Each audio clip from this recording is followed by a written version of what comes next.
मैं वनीता आपके अपने परिवार स्टडी विद वनीता में आपका बहुत बहुत स्वागत करती हूँ। आज मैं आपके लिए एसएससी सीएचएल की मैथ्स क्लास में मैं आपके लिए एक बहुत ही शानदार प्रैक्टिस सेट लेके आई हूँ, जो कि आपके आने वाले एग्ज़ाम के लिए बहुत ही यूज़फुल होंगे क्वेश्चंस।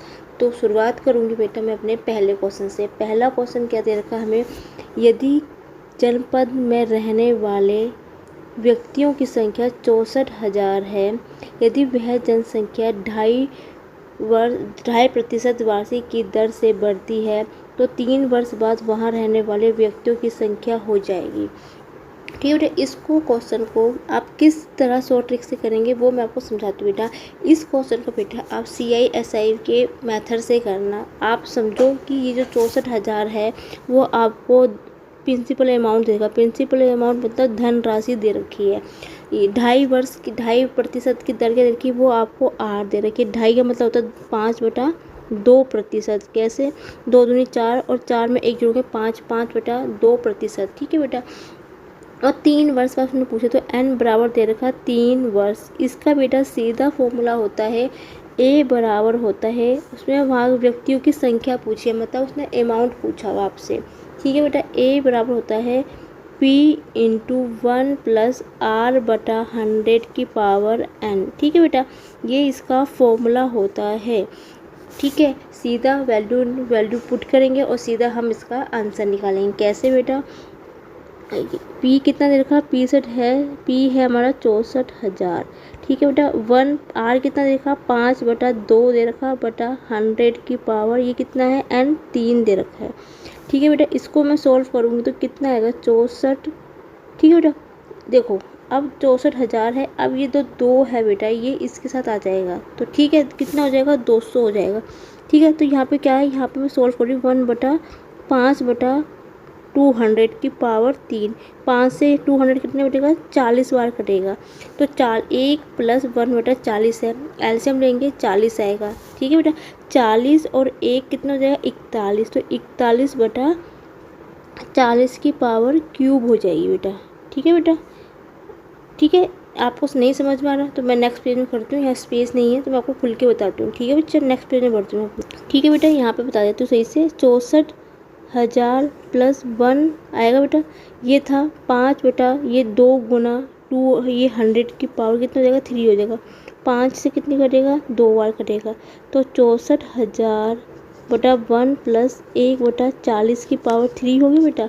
अब इसको 64,000 ऐसे रहेगा बेटा, एलसीएम लूँगी तो 40 आएगा। 40 ये 1 है, 40 से कम 40 प्लस का 1 की पावर 3। ठीक है, तो कितना हो जाएगा 64,000 गुना 41/40 की पावर क्यूब। ठीक है बेटा, इसको सॉल्व करती हूँ मैं।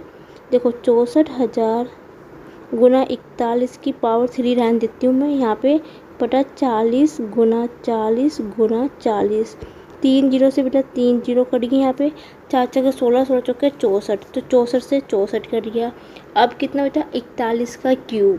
ठीक है बेटा, 41 का जो क्यूब होता है वो होता है 68,921 होता है बेटा। ठीक है बेटा, 41 का जो क्यूब होता है 68,981 होता है बेटा। ठीक है बच्चा, तो बेटा इसका करेक्ट आंसर कितना है, ऑप्शन नंबर ए इसका बिल्कुल करेक्ट आंसर होगा। ठीक है बेटा, इस टाइप के क्वेश्चन को सीधा फॉर्मूले पे वैल्यू रखना और सीधा आंसर निकाल देना बेटा। ठीक है, नेक्स्ट क्वेश्चन भरती हूँ मैं अपने। नेक्स्ट क्वेश्चन क्या बेटा, 2 उम्मीदवारों के बीच एक चुनाव विजयी उम्मीदवार को 2,940 वैध मत से प्राप्त होते हैं बेटा, जबकि पराजित उम्मीदवार को वैध मतों से 40% प्राप्त होता है। यदि डाले गए मतों से 2% अवैध घोषित कर दिया गया तो डाले गए मतों की कुल संख्या कितनी होगी। बहुत ही वेरी इंपॉर्टेंट क्वेश्चन है बेटा, इन बहुत अच्छा क्वेश्चन है, ध्यान से समझेंगे इस क्वेश्चन को बेटा।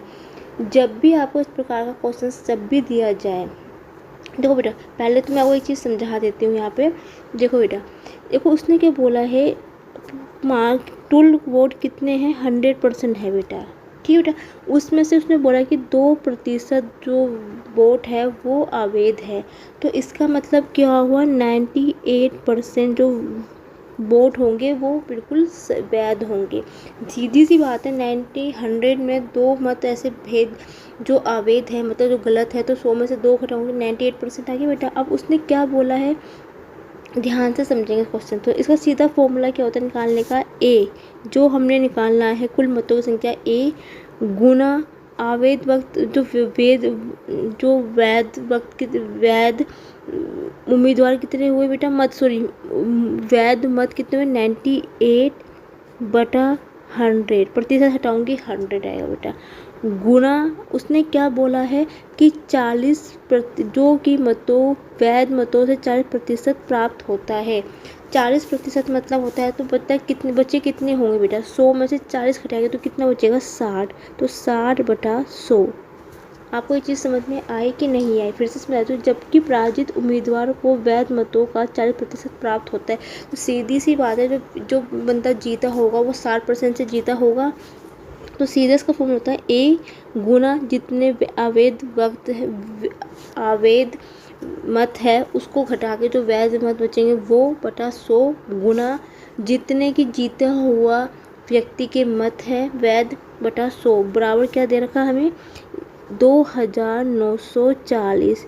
यहाँ पे सीधा वैल्यू पुट करके इसको सीधा सॉल्व कर देना है बेटा।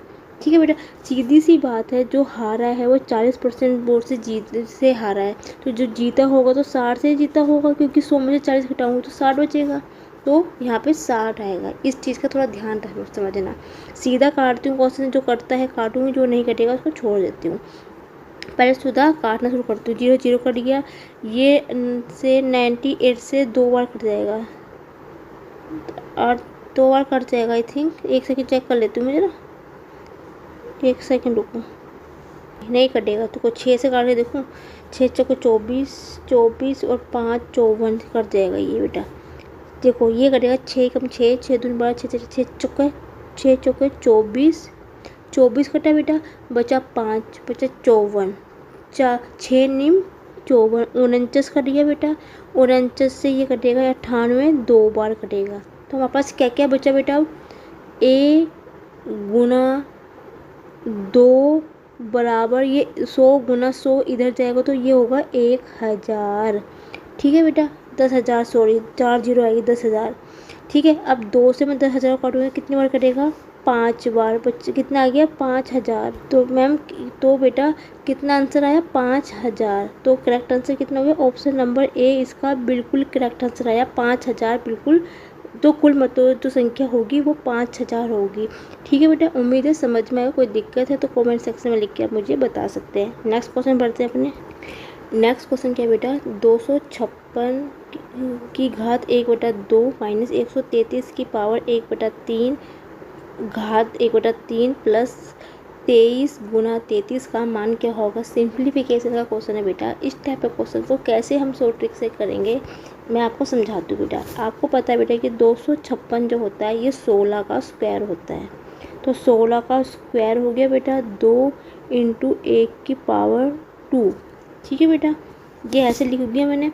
माइनस का 133 जो होता है बेटा, ये बेटा थोड़ी सी आप मिसप्रिंट हो गई थी, ये बेटा 1331 है। ये थोड़ा सा मेरे यहाँ पे टाइपिंग में थोड़ी गलती हो गई थी बेटा, ये 1331 है। तो बेटा ये जो क्यूब है ये 11 का क्यूब होता है बेटा, बटा 1/3 प्लस का 23 गुना 13। ठीक है बेटा, एक चीज़ हमेशा ध्यान रखना, जब भी इस प्रकार के क्वेश्चन सिंप्लीफिकेशन के दिए होंगे बेटा, जैसे जो नीचे 2 है तो ये किसी का स्क्वायर बनेगा, यहाँ पे नीचे क्यूब है तो ये किसी का क्यूब होगा। ठीक है बेटा, इस चीज़ का ध्यान रखना आप। इस चीज़ को मैं आपको पहले ही क्लियर कर देती हूँ, जो नीचे में होगा वो किसी का स्क्वायर होगा या क्यूब होगा और संख्या कट के ईजी बनेगा। देखो 2 से 2 कट गया, 3 से 3 कट गया, तो बच्चा कितना 16 माइनस के 11 प्लस 23 को मैं 11 से गुना करूँ 13 से गुना करूँगी तो बेटा कितना आएगा 299 होता है। ठीक है, 13 3 39, 3 हाथ से 13 26, 26 और 3 39। ठीक है बेटा, ये हो गया 5 प्लस 299, 299 में 5 जोड़ूंगी तो कितना आएगा 304 आएगा। ऑप्शन नंबर बी इसका बिल्कुल करेक्ट आंसर होगा। ठीक है बच्चा, नेक्स्ट क्वेश्चन में पढ़ती हूँ मैं अपने। नेक्स्ट क्वेश्चन क्या बेटा, एक निश्चित राशि पर 10% की वार्षिक दर से 2 वर्षों के चक्रवृद्धि ब्याज और साधारण ब्याज का अंतर 200 रुपये है। यदि चक्रवृद्धि ब्याज की स्थिति में ब्याज वार्षिक रूप से संयोजित किया जाता है तो वह राशि ज्ञात कीजिए। जब भी बेटा आपसे 2 साल का 2 वर्ष का CISI चक्रवृद्धि ब्याज और साधारण ब्याज का अंतर देखा है, बिना सोचे समझे आपने ये वाला फॉर्मूला लगा देना है। CI माइनस का SI बराबर होता है PR² बटा 100। मतलब क्या है, C चक्रवृद्धि ब्याज अंतर है साधारण ब्याज बराबर प्रिंसिपल अमाउंट मतलब धनराशि गुना दर का स्क्वायर बटा 100। ठीक है, 100 का स्क्वायर। ये इसका फॉर्मूला होता है। बिना सोचे समझे आपको ये क्वेश्चन जब भी दिया जाए तो ऊपर से याद रखना, जब वार्षिक रूप से संयोजित हो, यदि अर्धवार्षिक दे रखा हो तो दर और समय, दर आधी होगी, समय दुगुना होता है, तो थोड़ा कंडीशन अलग हो जाती है बेटा। इस पॉइंट का थोड़ा याद रखना कि जो राशि ब्याज है वो किस रूप में हो रहा है, वार्षिक के रूप में हो रहा है कि अर्धवार्षिक के रूप में हो रहा है। इस चीज़ को भी ध्यान से समझना। ठीक है बच्चा, दो अंतर कितना है, 200 है बराबर P हमें निकालना है। R² कितना है, 10 गुना 10 बटा 100 का स्क्वायर। 100 इंटू 100 बेटा 100 से ये 2 कट गया तो 200 की गुना 100 से करूँगी तो कितना आएगा, 20,000 आएगा बेटा। तो करेक्ट आंसर क्या है, ऑप्शन नंबर B इसका बिल्कुल करेक्ट आंसर है बेटा। ठीक है बच्चा, नेक्स्ट क्वेश्चन बढ़ते हैं अपने। नेक्स्ट क्वेश्चन क्या है, 9 और 22 के बीच की सभी अभाज्य का औसत संख्याओं का औसत कितना है बेटा। सबसे पहले मैं आपको बता दूं कि सबसे पहले आपको पता होना चाहिए कि अभाज्य संख्या क्या होती है। अभाज्य संख्या वो होती है जो बेटा किसी से नहीं कटते, अपने अलावा किसी से नहीं कटेगी। तो बेटा कौन सी होगी, 11 किसी से नहीं कटता अपने अलावा, 13, 17 और 19। ठीक है बच्चा, ये 4 संख्या होती है 9 से लेके 22 तक जो किसी से नहीं करती, सिर्फ अपने खुद से कटेगी बस। तो इसका जब भी आपसे औसत तो भी पूछा जाए तो जितनी संख्या है उनका योगफल 11 + 13 + 17 + 19 टोटल कितनी संख्या है, 1 2 3 4, 4 से भाग दे देंगे। ठीक है बेटा, 9 और 10 16, 16 और 4 20 का 2 हासिल लगा, 1 2 3 4 1 5 1 6 60 बटा 4, 4 से कम 4, 4 पंजे 20, तो 15 इसका बिल्कुल करेक्ट आंसर होगा। ऑप्शन नंबर D इसका बिल्कुल करेक्ट आंसर है बेटा। ठीक है बच्चा, नेक्स्ट क्वेश्चन पढ़ते हैं अपने। नेक्स्ट क्वेश्चन क्या है बेटा, नेक्स्ट क्वेश्चन दे रखा हमें P बराबर 2 की पावर 5 गुणा 3 की घात 8। ठीक है, और Q बराबर है 2 की घात 3 गुणा 3 की पावर K है। यदि P और Q का महत्तम समावर्तक 2 की पावर 3 गुणा 3 की घात 3, घात जिसको इंग्लिश में पावर बोलते हैं और हिंदी में घात बोलते हैं। ठीक है बेटा, जब भी आपको इस प्रकार का क्वेश्चन दे दिया जाए तो आप इसको कैसे निकालेंगे। ठीक है बच्चा, आपको P कितना दे रखा बेटा, P दे रखा 2 की घात 5 गुणा 3 की घात 8। Q कितना दे रखा बेटा, 2 की घात 3 गुणा 3 की घात K। ठीक है बेटा, ये दे रखा है आपको। अब बेटा यदि मैं और HCF हमें कितना दे रखा बेटा, HCF हमें दे रखा 2 की घात 3 गुणा 3 की घात 3। ठीक है बच्चा, इतना आपको समझ में आया कि नहीं आया बेटा। अब बेटा एक चीज़ को थोड़ा ध्यान से समझना है, इस क्वेश्चन को थोड़ा सा ध्यान से समझेंगे बेटा। HCF का मतलब क्या होता है, HCF का मतलब होता है जो कि दोनों में कॉमन होता है। अभी आप इसको अभी रहने देना, अभी मैं सिर्फ इन दोनों को ले रही हूँ, P और Q को। 2 की घात की 5 में से लिख सकती हूँ, 2 की घात 3 गुणा 2 की घात 2। ठीक है, लिख सकती हूँ कि नहीं लिख सकती बेटा। ठीक है बच्चा, लिख सकती हूँ कि नहीं लिख सकती, आप मुझे बताइए। आप लिख सकती हो ना बेटा, कोई फर्क नहीं पड़ता कि गुणा में खाते जोड़ती है। ठीक है बेटा, और नीचे QP कितना है, ये है, और Q में कितना है, 2 की घात 3 ले रखा है। ठीक है, HCF का मतलब क्या होता है, महत्तम समावर्तक कि दोनों में जो कॉमन होता है। तो देखो यहाँ पे 2 की घात 3 है, यहाँ भी 2 की घात 3 है, तो यहाँ पे HCF कितना हुआ, 2 की घात 3 हो गया। ठीक है बेटा, अब थोड़ा ध्यान से समझना, ये क्या है, 3 की पावर 8 है और ये 3 की पावर K है। ठीक है बच्चा, अब आप देखिए यहाँ पे 2 की घात 3 तब बना जब 2 की घात 3 यहाँ था और यहाँ था। अब बेटा यहाँ पे क्या होगा, जो कि मुझे 3 कॉमन मिल जाएगा। यदि मैं यहाँ पे 2 की घात 3 लिखूँगी और इसको लिख सकती हूँ 2 की घात 3 गुणा 3 की घात 5 लिखूँगी। गुणा में घातें जुड़ती है, आपको पता है ये बात, ठीक है। तो इसको तो यहाँ पे k की वैल्यू कितनी होगी, 3 लिखूँगी तभी तो मेरा कॉमन आके यहाँ पे 3 बनेगा कि नहीं बनेगा। नीचे यहाँ पे पावर 3 है तभी ऊपर तभी 3 तभी बनेगा मेरा, क्योंकि जब मैं 3 रखूँगी, क्योंकि इसको भी मैंने इस प्रकार से ही तो सोल्व किया। 2 की घात 3 कब बने, नीचे वाले से ही बनी है। तो बेटा यहाँ पे मैं k की वैल्यू 3 रखूँगी तभी तो मुझे नीचे 3 मिलेगा। तो इसका मतलब क्या हो कि k की वैल्यू कितनी है, 3 है। Option number D. इस टाइप के क्वेश्चन तो बेटा आपको देख के ही आंसर आना चाहिए। इतने इजी क्वेश्चन होते हैं कि देखते ही सीधा आंसर आना चाहिए इसका, ठीक है बेटा। उम्मीद है समझ में आया होगा। फिर भी आपको किसी भी कोई सी क्वेश्चन में कोई दिक्कत है तो आप मुझे कमेंट सेक्शन में लिख बता दीजिए बेटा। या आपके कोई ऐसे क्वेश्चन है जो आपसे सॉल्व नहीं हो पा रहे, या कोई चैप्टर आपको जो समझ में नहीं आ रहे, उसको भी आप यदि समझना चाहते हैं तो बेटा मुझे कमेंट सेक्शन में भी आप लिख सकते हैं। वैसे तो बेटा मेरी पूरी कोशिश ये रहती है कि मैं वीडियो में सभी क्वेश्चन को इस तरह से कराऊँ कि आपको चैप्टर्स नहीं भी आता है तो इस प्रकार के क्वेश्चन को आप बिना चैप्टर्स के भी इसको सॉल्व कर सकते हैं, ठीक है बेटा। नेक्स्ट क्वेश्चन में बढ़ेंगे अपने। नेक्स्ट क्वेश्चन क्या है बेटा, नेक्स्ट क्वेश्चन दे रखा है एक बेलन के आधार की त्रिज्या 12 सेंटीमीटर, आयतन 1908 सेंटीमीटर क्यूब है, उस बेलन का ऊंचाई ज्ञात कीजिए बेटा। 3D का क्वेश्चन है, मैक्सुलेशन का क्वेश्चन दे रखा है, क्षेत्रवृत्ति वाला क्वेश्चन। आपको पता है कि क्षेत्रवृत्ति के क्वेश्चन हमेशा ही पूछे जाते हैं और ये हमेशा फॉर्मूले बेस पे ही होते हैं, ठीक है बच्चा। और आपको बता देती हूँ जो ऊंचाई, बेलन का आयतन क्या होता है, बेलन का आयतन होता है पाई r स्क्वायर h बराबर v मतलब आयतन। सीधा इस पे वैल्यू पुट करेंगे और सीधा आंसर निकालेंगे। पाई की वैल्यू को पता है 22/7 होता है, गुना r कितनी, त्रिज्या कितनी दे रखी है 12 गुना 12, h हमें दे रखा है बेटा, और v कितना है 1908 है। अब इसको मैं काट पीट करना शुरू करती हूँ, चलो सीधा काटते हैं।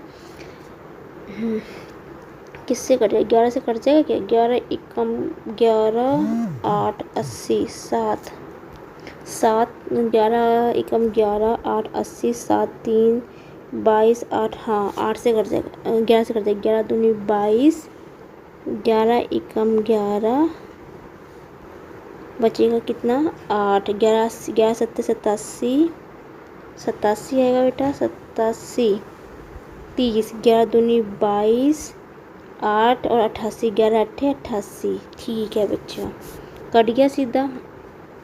अब देख तू 12 से कटेगा क्या, 12 एकम 12, 13 14 15 16 17 4 42, 12 36, 12 चौक 48, 36 6 48 कट जाएगा, 12 से कटेगा सीधा भी।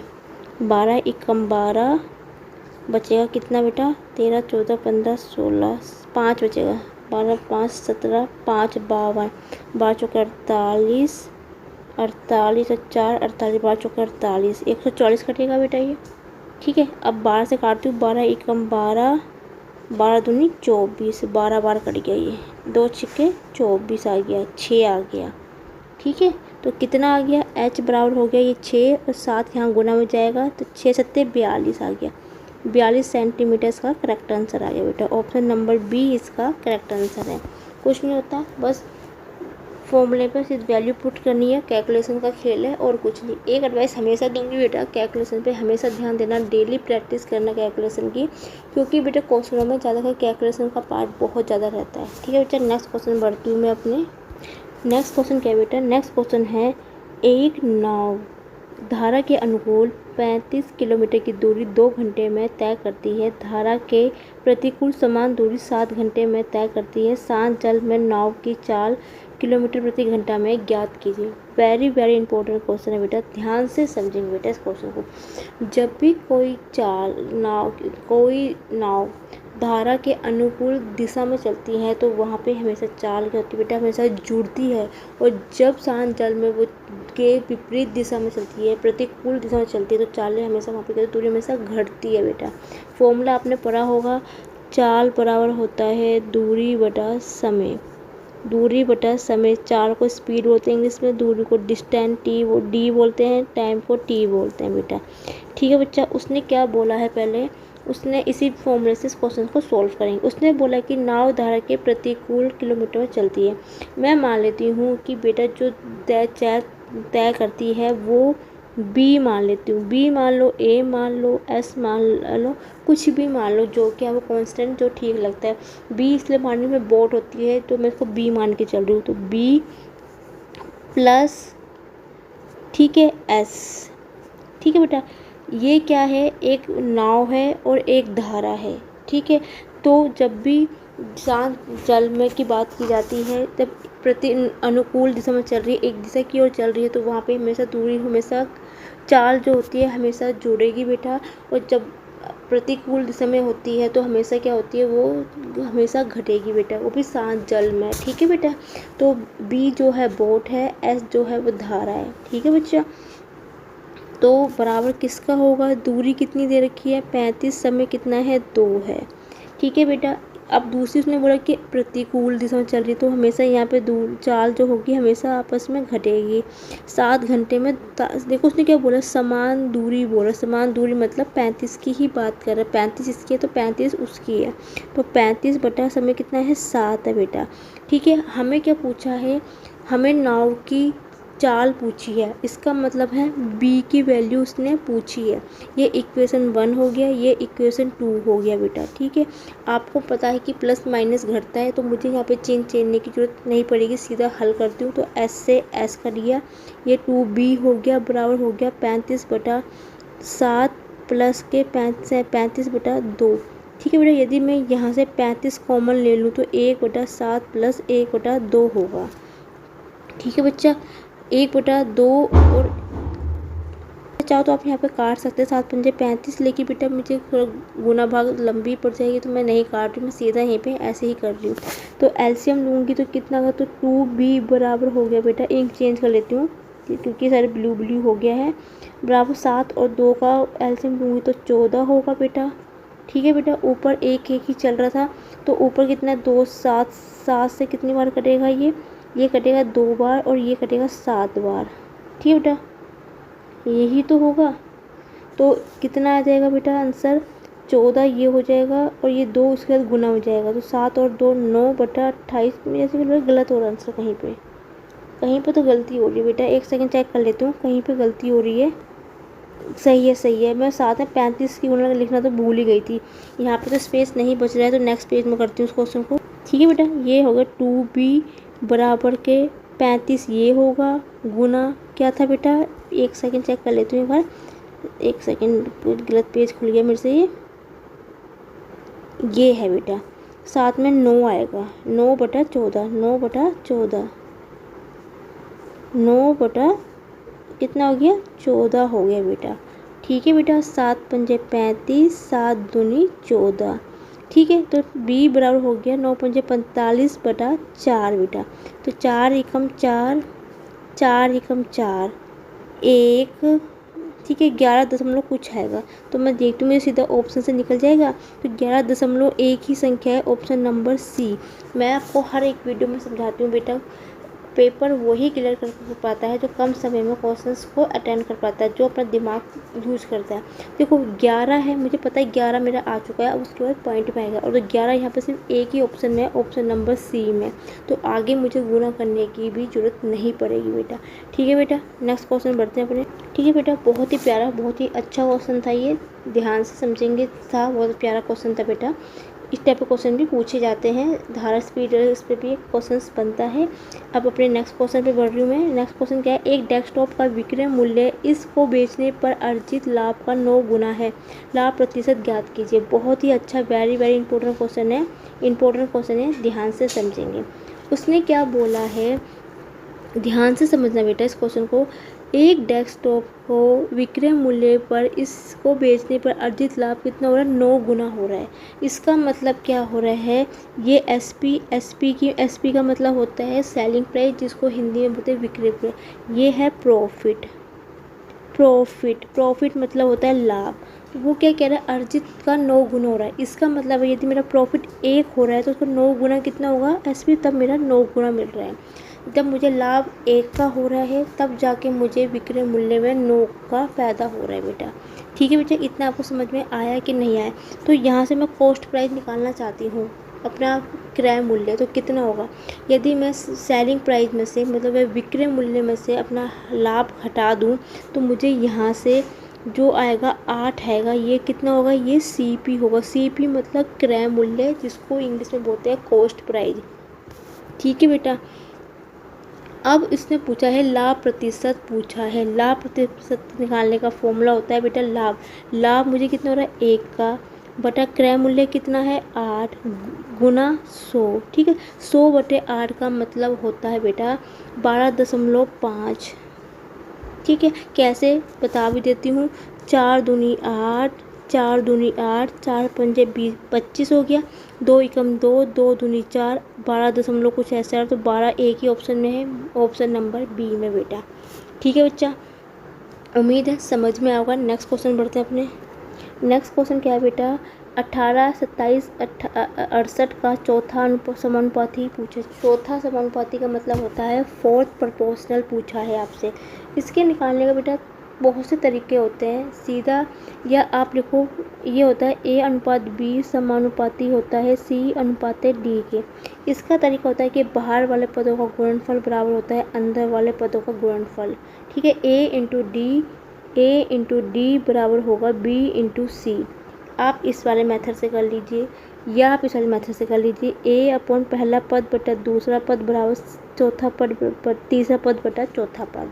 A अपॉन B बराबर C अपॉन D। आपको जो सा मेथड ठीक लगता है आप उससे सोल्व कर लीजिए। ठीक है, तो A कितना है? 18 बटा करती हूँ मैं, B कितना 27 बटा 68।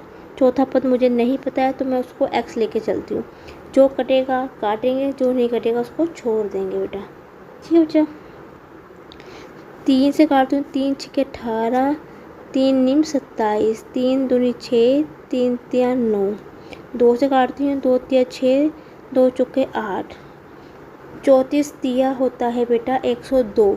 102 कितना होता है? ऑप्शन नंबर डी इसका बिल्कुल करेक्ट। कुछ गलत नहीं, 4 तिया 12, 4 3 तिया 9, 10। ठीक है, ऑप्शन नंबर डी इसका बिल्कुल करेक्ट आंसर है बेटा। आज की क्लास में यही ख़त्म करती हूँ। उम्मीद है आपको आज का सक्सेस पसंद आया होगा। वीडियो अच्छे लगे तो प्लीज़ बेटा like my video, comment my video, share my video, जिससे